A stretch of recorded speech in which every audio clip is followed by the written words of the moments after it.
institucioneve të zbatimit e ligjit përkatësisht të institucioneve të drejtësisë, dhe tashmë kjo sag e filluar kohë më parë, në bindjen time është jashtëzakonisht një lajm i keq, një sinjal i keq, një mesazh i keq që përçohet nga këto institucione në drejtim të sfidimit të tyre. Sa i përket aspektit procedural që aktualisht ndodhemi, duke qenë se kemi urdhër gjykate përmes të cilës dëshmitari detyrohet që të paraqitet në prokurori për të dhënë dëshminë e tij, e kur i njëjti nuk paraqitet dhe nuk e arsyeton mos paraqitjen e tij, atëherë proceduralisht i bën që prokurori e njofton këtë stad të procedurës gjykatën përkatësisht gjyqtarin e procedurës paraprakë, i cili ka lëshuar një urdhër të tillë, dhe varësisht prej justifikimit, përkatësisht arsyetimit të palës, e në bindjen time qëndrimi ku ishte sot kryeministri në kohën përkatësisht në momentin kur do duhej të ishte në prokurori, nuk ishte ndonjë arsyetim ose qëndrim i justifikueshëm për dallim për shembull prej herës së parë kur nuk ishte ndodhur në Kosovë. Atëherë i bën që në momentin që do ta marr konfirmimin përkatësisht njoftimin nga ana e prokurorit të shtetit për mungesën e tij dhe mos arsyetimin e prezencës, atëherë gjyqtari sipas nilit 132 të kodit të procedurës penale, dëshmitarit i shqipton një gjobë deri në 250 euro. Sa i përket kësaj dispozite? Në rastin e parë. Në rastin e parë. Sa i përket kësaj dispozite, vlen theksohet që dispozita përkatësisht neni përkatësi i kodit të procedurës është imperativ, që nënkupton që në një farë forme gjyqtari është i obliguar se nuk e përcakton,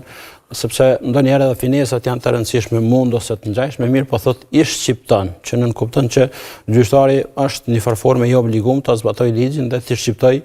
këtë gjobë dhe natyrisht kalohet në stadin tjetër të procedurës kur do të kërkohet, do të urdhërohet dërgimi me forcë? Jo, në këtë aspekt duhet me pas parasysh që para çko sa ka statusin e dëshmitarit, çdo njeri është e pamundur, maksimumi që mundet me u shqiptu është që të shqiptohet disa herë radhazi dënim me gjobë në rast se i njëjti nuk paraqitet dhe nuk e arsyeton mos paraqitjen e tij. E në rast se kjo pra bëhet e përsëritur, atëherë i njëjti edhe mund të burgoset, por jo më vonë se një muaj ose derisa dëshmia e tij të bëhet e padobishme ose derisa të bindet të dëshmoj. Para çko sa e ka statusin e dëshmitarit, i njëjti forcërisht nuk mund të sillet në Mirë, na sharo dhe diçka, sa i përket aspektit procedural në drejtësi, kryeministri Kurti tha që po t'ingutej prokurorisë, pra nuk do priste 3 muaj, po ta kishte me aq interesa dëshmi do të shkonte në zyrën e tij. Në praktikë, kur vërtet prokurorisë i intereson të marrë një dëshmi vepron kështu, shkon në jashtë ambienteve të prokurorisë për të mbledhur dëshmit? Si vepron me të tjerë njerëz që nuk janë kryeministër? Si rregull, dëshmit e dëshmitarëve merren brenda institucioneve të drejtësisë, këtë rast bëhet përjashtim ndonjëherë nga rregulli? Në referencë të kësaj është neni 128/29 i kodit të procedurës penale, i cili përcakton që në rast se dëshmitari është në moshë të shtyje, në rast se është gjendje të rënduar shëndetësore, e të ngjashme dëshmia mund të jepet edhe jashtë zyreve të institucioneve, që në bindjen time nuk përmbushet ndonjëri prej këtyre rrethanave që ligjërisht kërkohet për ta bërë një gjë të tillë. Mirë, po megjithatë, në stadin aktual që kemi ardhur, vlerësoj që do të ishte mirë të shikohet një alternativë e ndërmjetme, sipas të cilit neni 118 paragrafi 1 kodit të procedurës penale mundson që policia me autorizim të prokurorit të ndërmarrë ndonjërin prej veprimeve hetimore. Në këtë drejtim, veprim hetimor është edhe marrja në deklaratës së dëshmitarit, ndërsa momentumi sepse është zgjedhur tash jo më herët ose jo më vonë, natyrisht që është brenda parametrave dhe detyrave dhe përgjegjësive të prokurorit të shtetit, ata tashmë e kanë vlerësuar sepse në bazë të ecurisë së procesit hetimor kanë ardhur deri tek momentumi kur e vlerësojnë të rëndësishëm deklaratën e përkatësisht dëshminë e kryeministrit, po ashtu vlen theksohet që në këtë stad të procedurës çdo aludim që deklarata e kryeministrit a priori do të shkojë në funksion të tezave të prokurorisë në bindjen time është e parakoshme,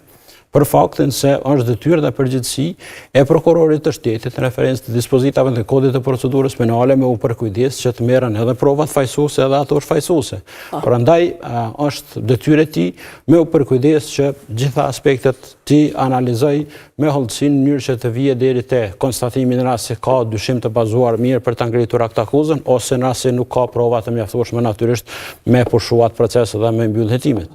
Mirë, ka ndonjë arsye tjetër, metan ke ndjek rastin e rezervës shtetërore si gazetar, ka ndonjë arsye tjetër pse Kurti nuk po paraqitet në prokurori? Po, në radhë parë faleminderit për ftesën. Rasti që thatë, unë jam Jeton Sopa, drejtues i mediumit Kosova News, njëherë jam edhe gazetar, në cilin punoj domthonë në atë medium. Unë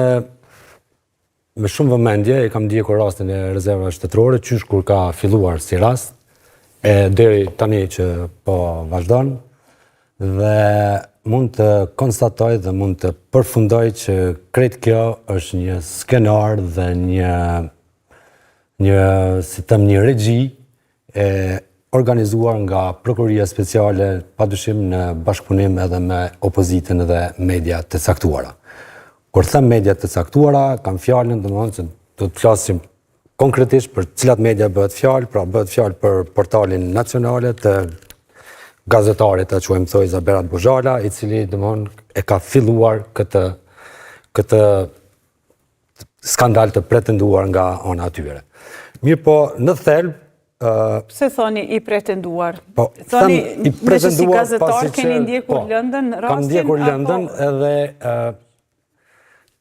Tashti ndoshta mund të flas si për ironi kur thash që është një skenar dhe një regji e organizuar nga Prokuroria Speciale, mund të them që është edhe një skenografi e kësaj prokurorie. Se duhet prokuroria të si që kemi parë edhe Prokuroria Speciale kohëve të fundit ka filluar të rregulloj ato panot, ato si më thonë ato tabelat informuese, cilat do më i ka vendosur para prokurorisë, në mënyrë që tash po them me ironi që të vijë kryeministri dhe t'i bën ato fotografi të cilat domthonë ata duan t'i shohin në opinionin publik.